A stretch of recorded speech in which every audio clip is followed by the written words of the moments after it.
இன்னைக்கு எங்கள் பருத்தி தோட்டத்தை தான் போயிருந்தாங்க. அங்கே போய் எங்கள் பருத்தியை சுற்றி பார்த்துக்கிட்டு இருந்தேன். என்னடா ஒவ்வொரு செடியும் என்னையிலேருந்து ஒரு மடங்கு கூட வளர்ந்துருக்கு. அதாவது 5 அடிக்கு மேலே வளர்ந்து நிற்கி. நான் வளர்ந்த மாதிரி காய்ச்சிருக்கா அப்படின்னு சொல்லிட்டு அந்த செடியை பக்கத்தில் போய் பார்த்தேன். செடியை போய் பார்த்தேங்க. ஒரு செடியில் கிட்டத்தட்ட எத்தனை காய் பிடிச்சிருக்கு, எத்தனை பிஞ்சு பிடிச்சிருக்கு அப்படின்னு போய் பார்க்க போனேன்.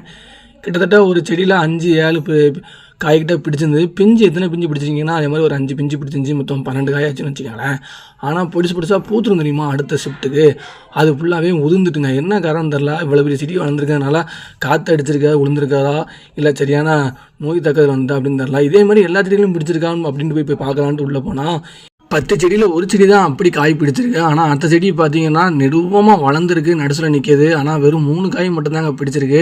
அதுக்கடுத்து 2 பிஞ்சு பிடிச்சிருக்கு. மொத்தம் 5 காய் தான். அதுக்கடுத்த பிஞ்சு ஃபுல்லாகவே உதிர்ந்துட்டு. இது என்ன காரணம்னு தெரில. வெயில் காரணமா, இல்லை காற்று காரணமா, இல்லை சரியான நோய் தாக்குதல் பண்ணுறக்கா அப்படின்னு தெரியல.